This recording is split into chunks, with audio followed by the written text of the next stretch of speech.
Hello, this is Chris Vody with the Squeaky Chair Interviews. Now, this is the first time I'm using a new camera that I got, so you can see me a lot better, except everything's now fuzzy, so it's fuzzy and better. Anyways, I am joined by Josh. Okay, I'm going to try to say this. Forgive me if I mess it up. Lukin? Luukkonen. Luukkonen. There you Josh go. Luukkonen. The most unique name I've ever seen. That's why I can't pronounce it. So this is a special interview we're doing. It's going to be a short interview, unlike my 3-hour interviews I'm known for. So this is just going to talk about his nano experience and kind of get to know him a little bit, and hopefully in the near future we can do a longer interview. Sounds good. So how about you go ahead and introduce yourself today, Josh? All right. Well, my name is Josh Luukkonen. That's a Finnish last name, by the way, in case people are curious. I hate for it to be unfinished. Sorry. Yeah. Let's see. I live in Canada right now with my wife and my daughter. I am American, though. I'm from Michigan. Grew up in Michigan, born and raised. I'm a teacher by trade. I teach high school English. I've been teaching for quite a few years. I was teaching overseas in the Middle East. Now I'm in Canada and I'm waiting for my immigration, so I'm not a teacher. I'm a stay-at-home dad this year and taking care of my daughter most days. And when I'm not taking care of my daughter, I'm trying to focus more on my writing. And that's led me to NaNoWriMo again this year, and was able to have the time and the dedication to finish a novel again this year. So there's me in a nutshell. How many years have you done Nano? I'll say 3, 2.5, sort of. The first year I did it, I jumped right in and I completed a novel. It's not very good. The ideas are good. I'm glad I did it. I still like the ideas. Maybe someday I'll rewrite the thing and try again, but that one's sitting in editorial limbo right now. I tried again another year and it didn't get very far. I only got about 10 or 15,000 words in and realized really I'd had a big short story, not a novel. And I ran out of plot and steam. And then this year again I tried and was able to successfully complete it. So, yeah. Well, first, I want to congratulate you on completing Nano. It is a very hard thing to do. Yes. It really requires a level of dedication, especially with you being a father and a teacher. That can't be easy to do. I know you said that you're not teaching this year, but still, it is very impressive that you did it. And I'm sure I'm not the first person to congratulate you, but I certainly want to be another person that does. Well, thank you very much. Yeah, I really think that not being able to work this year has, well, that was part of the plan. Is we knew that I couldn't work, and we knew, okay, well, I'll take care of our daughter, and then we thought, well, this is the perfect chance. This is what everybody's looking for as a writer, to have kind of an unlimited possibilities to write. With nothing else to prevent me from that with work or jobs or anything. So I thought now's the time to take advantage. I won't have it for long. As soon as my immigration goes through, I'll be applying for work and I'll be back to the grind again. So this is a very wonderful opportunity, both to spend time with my daughter and to spend time doing writing more full-time than I've ever been able to before, so I'm pretty excited about it. Yeah, one of the great things, well, it's actually one of the worst things that ever happened to me, but it ended up being good for my writing, is I got injured and I was unable to work. But when I finally decided to start writing, I found that with all that extra time, it was easier to get things done. So yeah, I can certainly understand where you're at with your writing. Yeah, and I don't know. I'm hoping that the I guess the discipline and the time management and those kinds of things that I've been able to pick up through this year I'm hoping those will then carry me through so that when I begin teaching again, I will still find that time. You know, it won't be as much time, but it'll still be some time every day to write. Um, what I found, as much as the physical time, was the mental. Um, what's the word I'm looking for? The ability to let your mind really focus on it. Um, you know, when you're stressed about work every day and you're worried about this and you're worried about that, and then you come home and you're dealing with home stuff, then to Get sit down your and get, yeah, exactly. It's tough to do that. So when you don't have work, you can just kind of, you know, when you're cleaning the house, taking care of the baby, you can always kind of also think about what you're going to be writing about a bit more, and you don't have students, you don't have grades, papers to grade, and stuff like that. So it's been a nice mental, not a mental vacation, but a mental growth time as well to really let myself go in places I haven't been able to before. See, if I were an English teacher, I'd be like, okay, students, today's lesson is you're going to write the first chapter of my novel. Yeah, I tried that once, but then got sued for plagiarism in a different country, and it was a bad thing. Oh. Jails and yeah, you know. No. All right, so let's talk about your story. What can you tell us about it? Well, the story is how to say I it's a zombie story, and I don't normally write zombie stories. This was actually a surprise to me. But I came up with the idea, and I really liked it, and I thought, well, son of a gun, um, it it spoke to me, I guess, in many ways. It's a story about a guy who wakes up as a zombie unexpectedly, and it's told through his perspective as he tries to figure out a bit of what his past life was, who he is, um, and navigating the world around him. I was a philosophy major, and I really enjoy existentialism, and I like those kinds of things. And I'm not generally a depressive person, but um, one thing I thought is well, wouldn't it be something if this guy woke up to find himself a zombie and hated it? Actually, you know, hated his existence, hated everything that it stood for, yet found himself compelled to do all the things, of course, like, you know, rip bodies apart and eat brains and stuff. Had to do it, enjoyed doing it, but at the same time hated the act of doing it. Um, and so that's where I started with, is just him waking up in the woods, not knowing what was going on, and kind of discovering that he was a zombie, and working through things that way. That Um, is rather fascinating story. I think it's a new take on the zombie genre, and it kind of reminds me. There's an audiobook I like to listen to every now and then. It's called Borg, a Star Trek Borg, and the character in okay. the story, he becomes Borg for like a short time, and his experience in doing that, he's able to like describe like there's still a conscious part of himself there, but he's not able to control anything he's doing. And your story reminds me of that, Okay. but now the whole story is dedicated to he is this thing and he's compelled to do these things, but he doesn't like doing them. And I think that would be a very interesting read. Well, I hope so.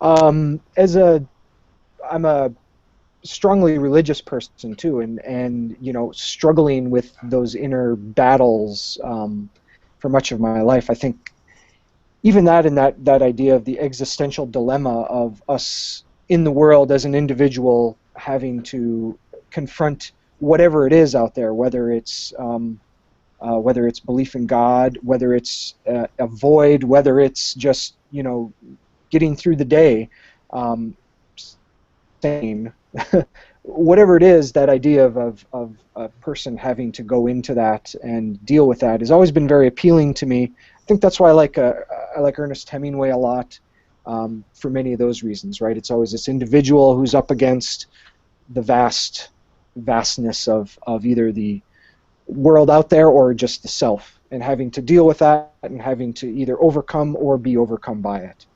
And so I hope it comes through. I don't know. I hope it's a good story. I'm pleased with it. I'm pretty happy with it, but still needs some work. I'm getting there. Well, you already sound like an author. It's like, I don't know if it's good, let everyone else judge. I just wrote it. There you go. I'm just the conduit. Yeah.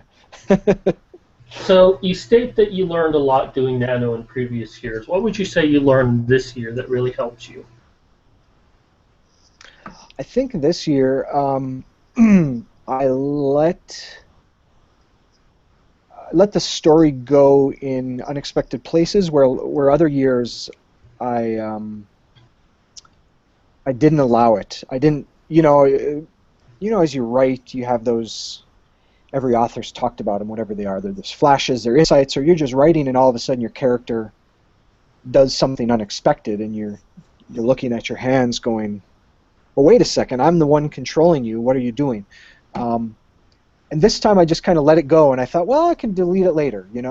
So just kept going with it, and was like, "Ooh, I like this," and so that's one thing I learned is how to navigate that better, how to feel that through.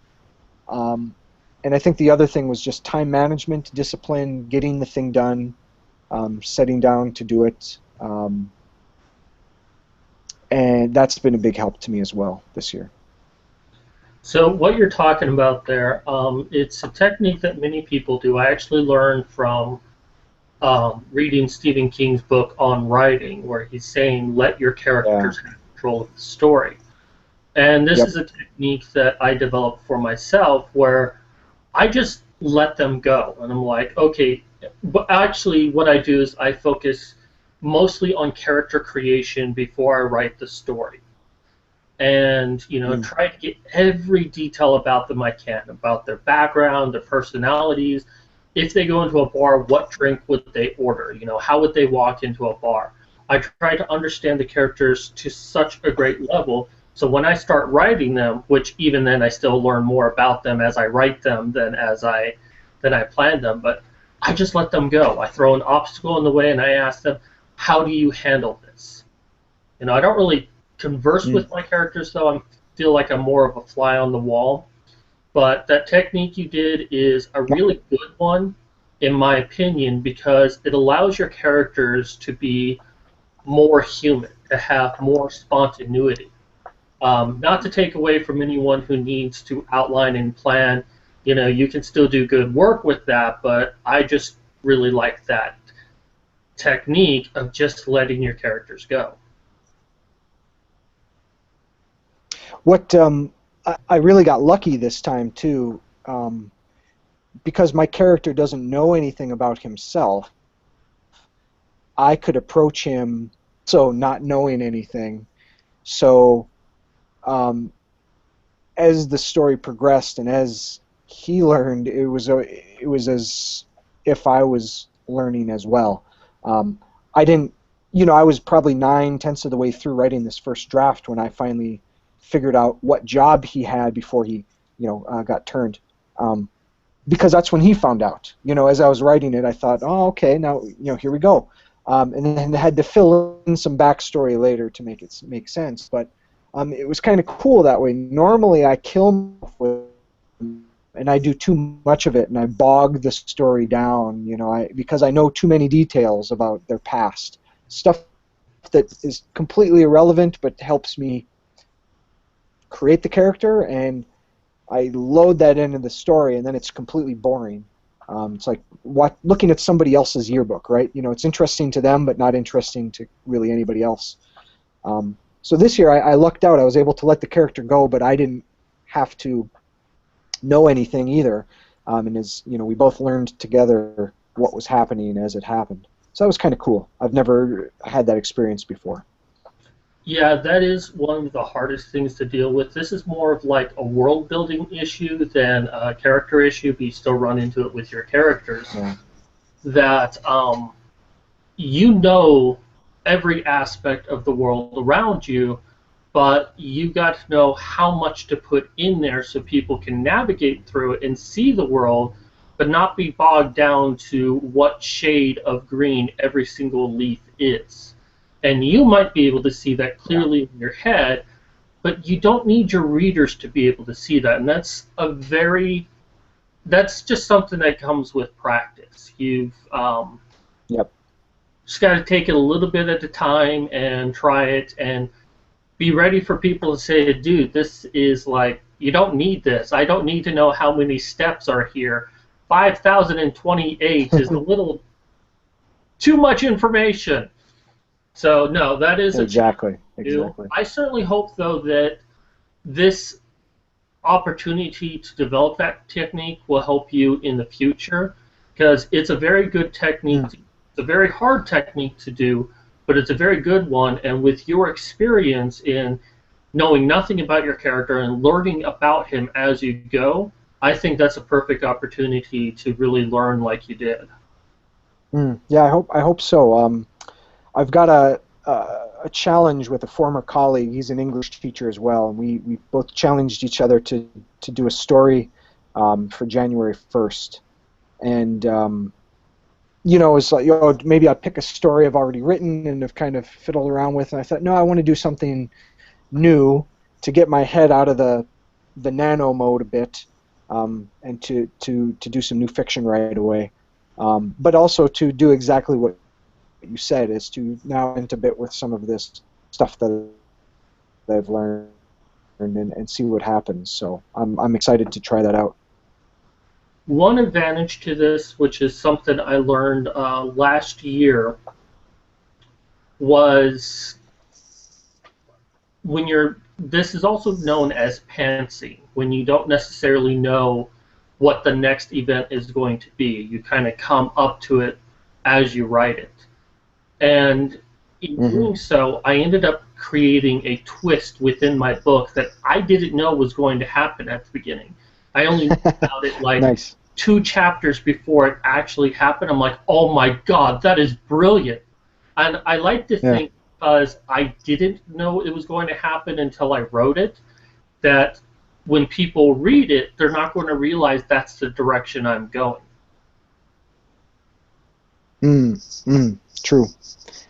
Yeah, I think that makes a lot of sense. And to be surprised by it, as if you're reading it as well, But I guess all artists talk about this. Painters, musicians. I play music myself, and it's always a phenomenal thing when you're playing something live with your band, and something happens that you all didn't expect, but it works, and then to build that into a piece so that the audience doesn't expect it, even though now you've kind of written it that way, and it's a beautiful thing when that happens, when you're listening to something, you're reading something, you're looking at a piece of art, and you're surprised by that, and you're shocked, you're whatever the right word might be, but it's a nice thing to happen, and it's cool as a teacher to watch kids experience that in stuff they read. Is a really cool thing, where they're like, oh, they come back, I never thought that this shocked me when he did that, and I had to finish the book because I had to find out what happened after. Those kinds of things are just so cool, and being part of that process of creating that is pretty exciting. Yeah, I think the one that I remember the most where I ever had an experience like that was for the video game Knights of the Old Republic. And yes, there's going to be spoilers, so if you haven't played it yet, that's your fault for not playing a game that's over 10 years old. But there's a scene in there where your character finds out that he was actually this bad guy, Revan. He found out that he was Revan, and in fact, it's similar to your story, because he wakes up and doesn't really know anything about who he is. He has amnesia, but knows nothing of his past, and he becomes a Jedi because he has some experience with the Force, and then as he begins to hunt down Malik, who was the former student of Revan, he begins to find clues about his past and eventually learns he was Revan. He's Nice, fighting nice his twist. former student. And it was just like, when it was presented in the middle of this story, and I was just in utter shock. I did not see that coming. And I Yeah. was like, damn. All right, so your zombie story, it sounds great, and I hope that you really do something with it.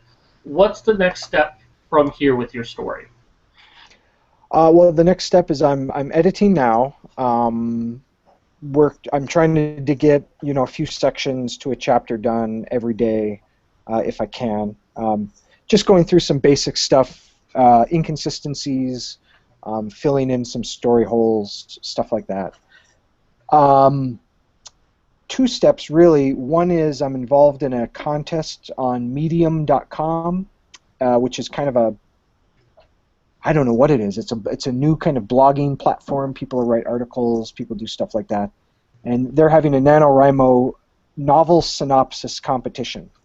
And so I've written a of the novel on Medium.com, and people can read it, and the ones with the most recommends get put into a small pool, and if one is the one that's chosen gets their novel looked at by an editor and a literary agent, with then quite a bit of feedback and all that goes along with that. So that's step one. That's a hope that could happen. That's going to end next Friday. And then as that goes on, and then post that, I'm just going to keep editing it. And once I'm comfortable with where the book is, I want to create a packet and start sending it out to some agents and shopping the book around and seeing what happens and trying to push it from there. So I'm excited for it. The whole process is all brand new to me. I've never done it before, so trying to get it on bookshelves eventually at some point. No, that's a very admirable goal. So I want to throw a question out at you because I don't want to detract you from what you're trying to do. It's good that you're pushing forward like that. Have you considered going independent publishing? I have. But I think what I'm going to do is I'm going to try the old traditional way first, and then see what happens with independent. There's a lot of brilliant stuff being done independently out there, and I have not dipped my feet into it other than just glancing at the waters a bit, following a lot of people on Twitter that do independent stuff, and I've got a friend actually who's living in Dubai. He published, I believe, independently out of South Africa, and there's a lot of really cool stuff being done. I don't know I don't know too much about it yet, and I'll look into it. I think perhaps I want to try it the old-fashioned way, just to try it, and then see what happens. So. Okay, well, it's good that you have a very open mind about it. If you have any questions, feel free to ask me. I do have 2 books out that I released as an independent publisher, and I am working on my 3rd right now, which was my Nano win for this year. Awesome. I want to give you some advice real quick, because in talking with you, I know that you're still very new on all of this, and I think it's great that you're really taking a step forward like this. You're doing something that most people talk about doing.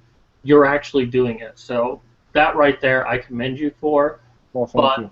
There's a book that I highly recommend. It's called How to Market a Book. It's by Joanna Penn. Joanna Penn? Joanna Penn, Penn. She also has a website as well, which is really good for writers. So definitely check that out. I think it's called The Creative Pen. Okay. But you can find it on there. You can actually find a couple of her websites on my list of links. Okay. But that book, How to Market a Book, now it might seem a little strange. It's like, well, I don't have a book. Why do I want to start marketing it now? And the book goes into that. It talks about understanding how to do traditional publishing and independent publishing and the reality of both worlds and how to maximize your opportunities to get published. Okay. Because the most important thing when it comes to marketing is marketing yourself, because you are as much the product as your book is. Yeah. that seems to be so much more true now than it. Well, it's like with bands as well. I mean, authors and bands, and they used to have big PR agents behind them and A&R, and it's not that way anymore. You have to hop in a van and tour. You have to get your Twitter followers yourself and push your book. You have to set up, your Amazon pages and your blogs, and it's a very. I mean, even if you have an agent and a publishing house, you're going to be doing a lot of it on your own, unless you're Tom Clancy, Stephen King, or whatever, J.K. Rowling. You're going to be doing a lot of it on your own for a long time. Yes, you are. And that's just the reality of it now. So, yeah, you're completely right. It's a lot of selling yourself and knowing what yourself is as a product. One of the biggest pitfalls I see when it comes to writers who want to go traditional publishing, and I don't think this is you, but I'd like to mention it, is they think that, well, if I get a traditional publishing house to publish me, they'll take care of all the marketing. They'll do everything, and then I'll just get rich doing nothing else. And it's like, no, you can't do that. You still got to go out there and market. Why do you think writers, do book signings? It's not because they're egotistical. I mean, we are egotistical, but that's not the only reason we do it. We do it to sell books. Exactly. We're out there every day marketing. I mean, with my writing, if I'm not writing, I'm on Twitter getting to know people, highlighting other people. I'm doing my blog. I'm doing everything I can so people know that I'm there. So when my book comes out, they'll buy my book. Exactly. Yeah. So, There's a guy I know. I don't really know him, actually. I met him once. Well, I lived in the United Arab Emirates, where Dubai and Abu Dhabi are, and there's a author there who's done some ebook publishing and stuff, and had a lot of really good success with it. And I was just reading his blog like 2 days ago, and it's this great encounter of him out in the desert, in the middle of nowhere, at some weird book festival, hauling his umbrella to beat the heat and plopping it down in the sand and trying to sell books as kids come through and adults, and out in this weird location in the middle of nowhere. I mean, and that's you gotta do it. You gotta huff the stuff around, and you gotta bring your tables and your books, and you gotta do what you have to do, because there's not anybody that's going to do it for you anymore. well, I have great promise for you. I think that I think you can do it. I think that if you can't get a publishing house, which, face it, is very hard to do. It's very hard. But it is worth the time if you want to go that direction. But if you find that you can't, that you're still open to doing independent publishing, I will be there. I will. If I have money, I will buy a copy of your book, because it sounds like it'll be a very good read. Well, thank you. I hope so. Keep updated on that. Even if it takes you 5 years, I want you to tell me if you get it published, okay? Will do. Awesome. All right. So is there anything final you want to say before we close this up today?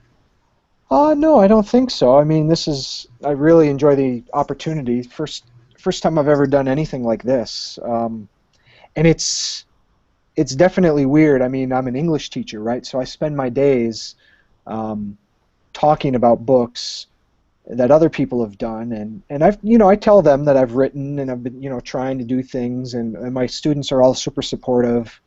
So for sure, I'm going to send them a link to this video, because it's just weird being on this other side, Never had to do it before, and it's fun. I really enjoy it. It's pretty cool.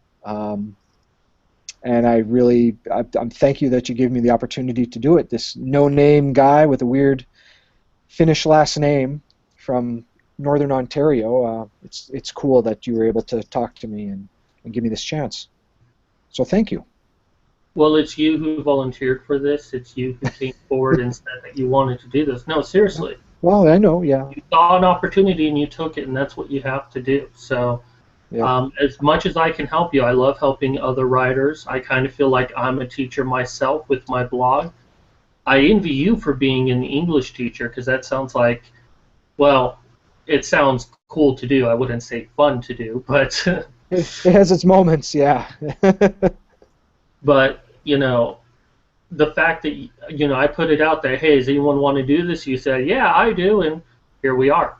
There we So are. Cool. I'm happy to do this. I love interviewing potential writers and new writers, and I have great hope for you. Well, great. Thank you so much. I really appreciate it. All right, so we're going to go ahead and sign off here. Um, I do want to make a quick announcement on my site that I am sorry that I've been not on my site for a while, but I am hoping in January to get back on track with everything. Um, so all those, well, yeah, I will also be doing the world building series again, trying to finish that up and get to the next phase of that. For those who don't know, I help people who don't know how to make maps or can't draw, how to make maps for their stories. So definitely check out my tutorial on that. It is 100% free with 100% free tools. So Cool. definitely check that out. And beyond that, I hope everyone has a good day. Happy writing. Thanks. See ya.